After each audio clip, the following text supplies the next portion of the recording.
from like I don't know how to explain it, like, or going from going. I just hate when parents going for what we wanted, like. I don't know how to explain it. Okay, just. So okay, let me refute that.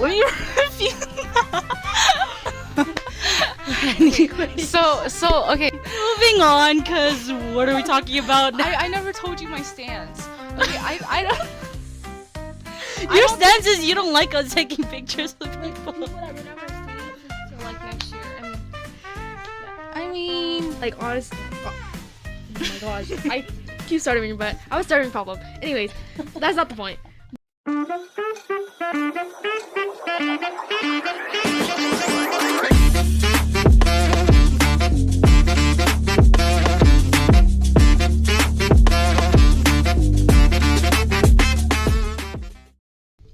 Hey guys, welcome back to God's favorite podcast.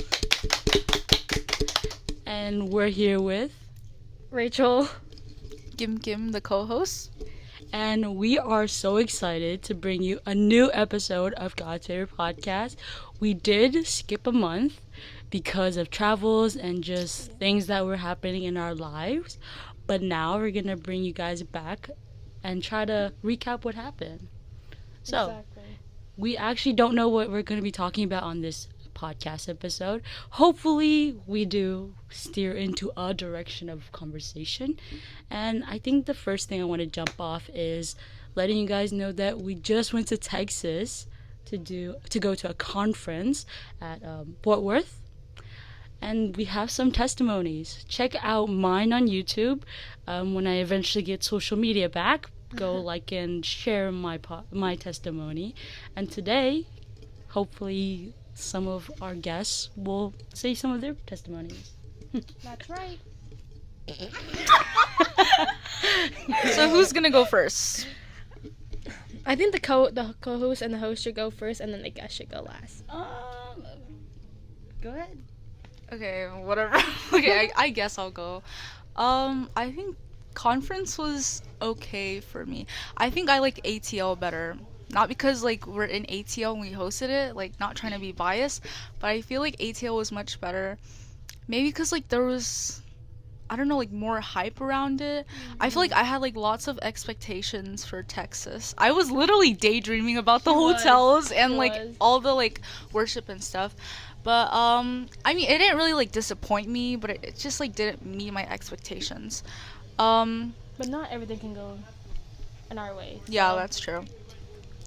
I think, okay, day one worship, we're not going to talk about that, but the other days of worship were great.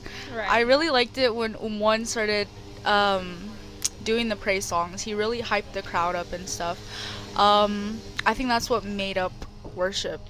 Yeah, and we really needed that, like, that hypeness. Yeah. Because day one was so awkward. It was really awkward. But it didn't also help that I feel like the worship leaders did great as a person, but I feel like calling the Holy Spirit, like we basically got lectured by the main pastor, the main speaker, ZAG Kim. We love him, but he called us out for not being able to call the Holy Spirit as much as that I think he was expecting, especially from being from the United States. You know, we always have this expectation of being better than the third world countries.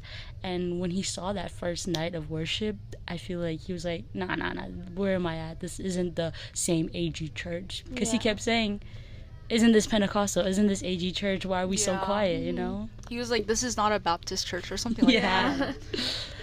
But I thought conference, it progressed well enough. But what do you guys think about like testimony? Do you guys feel like God has spoke to you during the conference? Like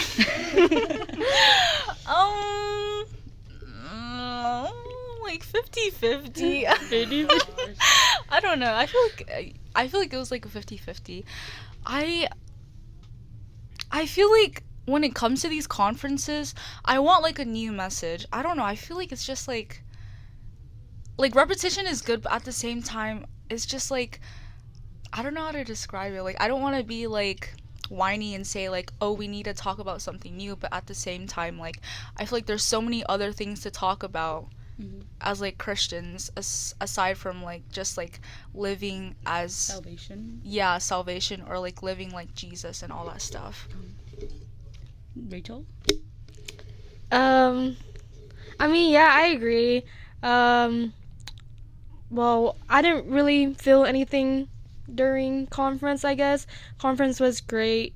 I mean, I don't know what to say, but I guess I can share a little bit.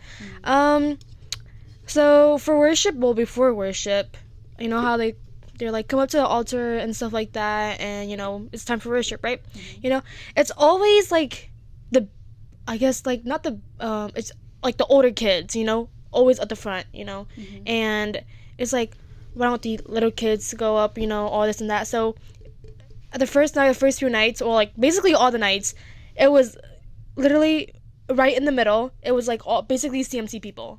But yeah, it was just basically CMC people always on the front row.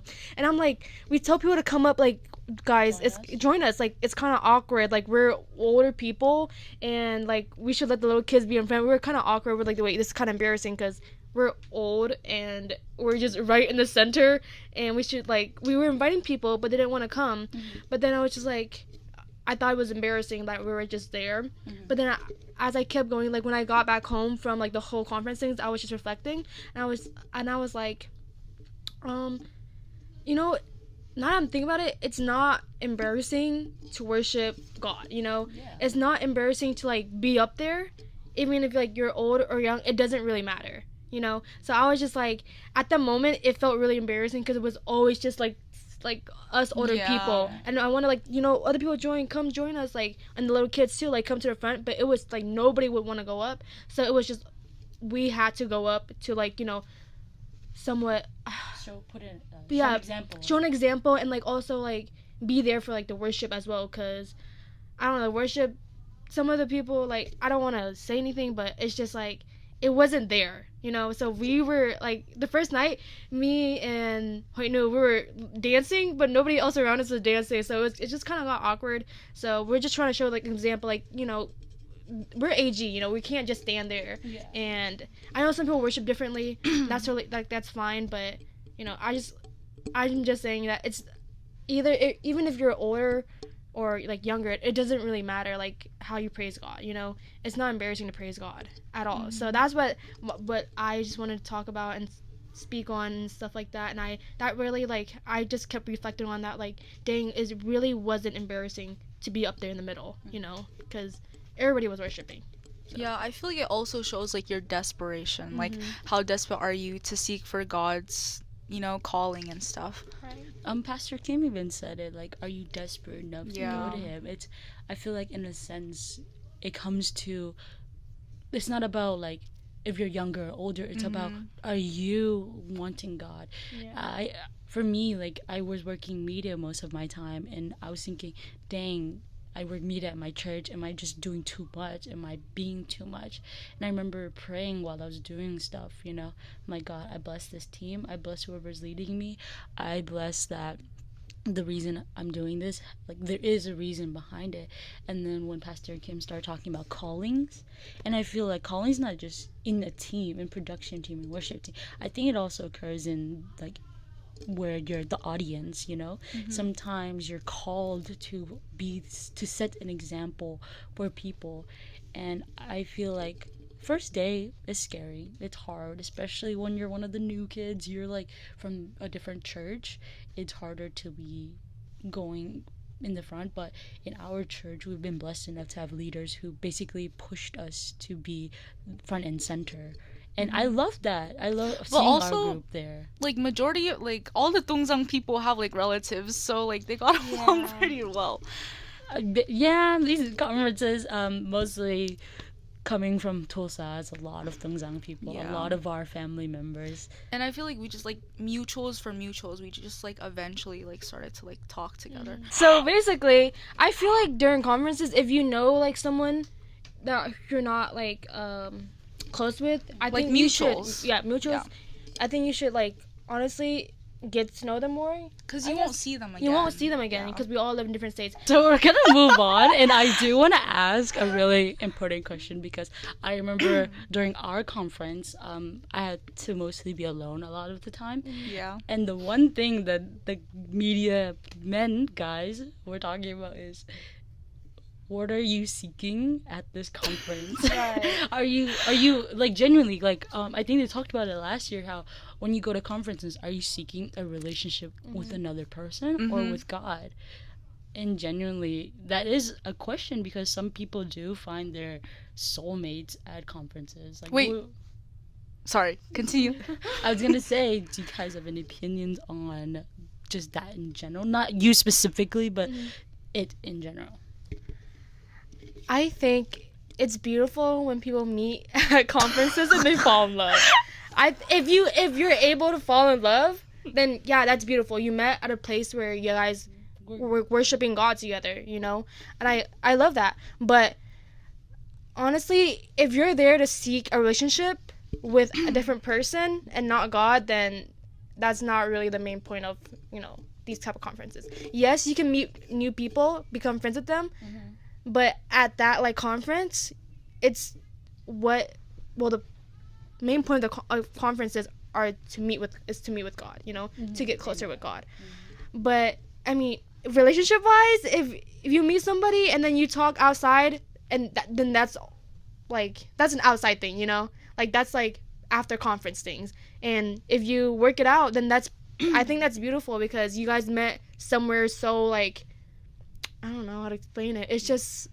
But is conference Love Island though? Conference. Oh my gosh. I feel like a lot of people.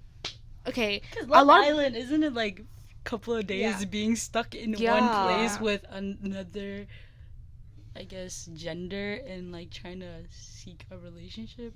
But I think the difference is They the did reason to go- challenges and stuff. We do challenges. We didn't do any challenges though. Okay, You talked go about back how they to- usually have games at conferences, They but this do. year no. You know that first year we were at Texas, we had this toilet paper contest. Oh, yeah. That was fun, where we would wrap a person with toilet paper, and the person who did it the fastest and like the most covered would win. I don't know what we won, but I remember Udim's team won, which was pretty cool. That was like our first year, just me and Udim by ourselves at conference with all of our older ECs. But I'm talking about like the Love Island, that was really out of pocket. But I'm saying like sometimes when you're looking at younger kids, I feel like that's what they're seeking from these conferences. I mean, like, you can't help it. Like, they're younger kids. Like, obviously, they're gonna, like, it's natural for them to, like, want to find a significant other. I agree. If you're going to conferences or like these type of like nights or worship nights or anything like that, if you're there to seek a relationship or like anybody like besides God, then I don't think that's right. Okay, that's not bad. But I think it's okay if you meet the person at conference, but at the same time, you're not gonna see the true like reflection of them because it's conference. So maybe they'll like put up like a different persona of them. But I feel like meeting your significant other is like at conference is probably like the best place. Yeah. Yes. It's like yes, but at the same time no, because Because your like reason everything should is so be- intimate though. But I feel like the I reasons did say it for was really you. beautiful if people like fall in love, you know, after, and like they find each other at a conference and then they fall in love right after. I think that's really beautiful. But if that's your sole purpose to go to a conference just to meet Just like don't go. or like just to see like other people, Like see other like, cute guys. yeah, or cute. girls or I'm looking for a something. cute guy. Yeah. If that's your sole purpose, then I don't think I just don't. It's just not my thing. Like it should naturally come to Yeah, you. it Like you should. shouldn't be like like seeking Preying on them, like- exactly, or like yeah. But if anything, I do advise. Our first thing, I do want to say that we are on the younger spectrum of relationship life, so we can't really say and judge Well, who yeah, and where we can. We barely have any experience, so like, And but with a grain of salt. I would say that the best thing you should do is one, pray, especially when you're in your 20s, early 20s, mid 20s. That's when your prayers start to feel reality, where you pray for God to provide you your future soulmate. And I do think that yes, you can find it at a conference, but it should not be Your the number reason. one. Yeah. And with that saying, do you guys have anything else you guys want to talk about today on our spontaneous podcast? How is dorming? How is Oh roommates? yeah, college. We always go back Oh no, to not college. college. Dorming? I mean the hotel. Oh, I meant to say hotel roommates or whatever. well, continuing to conference. Just recap. Personally, I enjoyed my dorm mate. Rachel and I got to dorm together, and we had amazing leader named Uni and Hoitnu. Personally, Uni did amazing at Bible study. For those who She should have won first place. Exactly, Yeah. guys. It was this rigged. biasness It was against. Oh, you know what I do want to talk about? Oh my gosh, I was really loud, but I really want to talk about. We were talking about it during team night. I know that I'm going off like topic, but I really do believe that church and just these worship times, Bring us closer. no, more like why are we pushing our language during a time where we're supposed to be meeting God? Because I was talking about it yesterday. I started going off on it where I was like, I understand that church is where we start learning about God, and it's also a Zomi church, so we should be speaking Zomi. But at the same time, aren't we going to church to find God? Right. Why are we like disabling kids from finding God because of a language barrier? That's what I also want to talk. I ranted about this like to like my own self. I'm like, Wait, to yourself? yeah, I ranted to like on my notes and stuff like that. Okay, so basically, I actually love talking about these type of things. I just my cup of tea, but in our generation, okay, the sad truth is that a lot of these younger kids are not gonna know or basically they're losing Their language. their language Yeah. basically Culture, and culture because everybody wants to act. Okay, anyways, they're losing basic. It's just we all know that's how it's gonna be. We're eventually losing it, and everyone's using English. We live in America. That's native language, so it's honestly just gonna come to us like that. I think I also hate the fact that our parents don't understand the English language, so they don't understand the reasons why we're going to some events. Personally, for me, I am really strict on myself with the no drinking, no smoking, no hanging out with bad people, and that comes with wanting to go seek God more. You know, as I grow deeper in my relationship with God, I want to go to more events like PCC, for example. My dad is very lenient, and I explain and he understands because we've been in the country long enough that he's understanding that one, I need more freedom. But when it comes to my mom, she's very deep in culture. My mom pushes us to only speak Zomi in our house, which means that she's not understanding the things that we're going to and just thinks, oh, she's going out to drink, oh, she's going out to do this. Because I am in my 20s, which means that is A what little is expected. rebellious. Yeah, that is what is expected of me. But the only places I go to is PCC with you guys. The last PCC I went to, my mother asked, where did you go? And I told her church, and she said there is no event happening at church because she thinks we are only attending this church. It's like they have like one small bubble, and it's just like this church or like this Yeah. Zomi community. Yeah. But I feel like I don't think it's bad that like some parents are forcing their kids to speak Zopao, because some of these kids don't know any Zopao. Yeah. Like me myself included. But I know some Zopao. Like I'm not like totally like No sabo. Yeah, no Sabo kid. But like I think it should be like a good balance. Like maybe the kid should be like helping the parent like talk in Right. English as well. Cause my mom just started saying like some slangs after like me and my brother told her, and I'm just like really surprised. Yeah. Also, her English has gotten better after like we talked to her in Exactly, English. yes. But you see that though. I was telling the group yesterday during our team night. It's like a feedback night where we're all just letting each other know what we're feeling. But I was saying how Zomi, yes, I get it. The church is like culturally, like the reason why we have our church is because of our culture, how it binds us together. But at the same time, if we want our kids, if we want our siblings to learn Zopao, it should start from our home. It should start from our parents. And why is a congregation trying to push it? It should be our parents. It should be, like, for me, my mom basically warned us that if we spoke English in our house, we would get a shoe tossed at our face. Not verbatim, but, you know, we'd get in trouble if we were to speak English in the house, which forced me and my brothers to basically learn the language. And reading the Bible in Zomi at our homes also pushes you, one, learning the language, and two, getting closer with God. You know? Yeah. Also, there's something else I wanted to add. My mom's like every single day you're at school, you're speaking English, like you're surrounded by like these native English speaking people, but the only time you speak Zopao is when you're home. So I feel like it's good that you should speak Zopao only when you're home, if that makes sense. Yeah. Because like that's the only time you can speak Zopao, because your Yeah. parents are the only ones that can speak and understand it. Well, for me, I'm half Falam and half Zomi, so it's harder.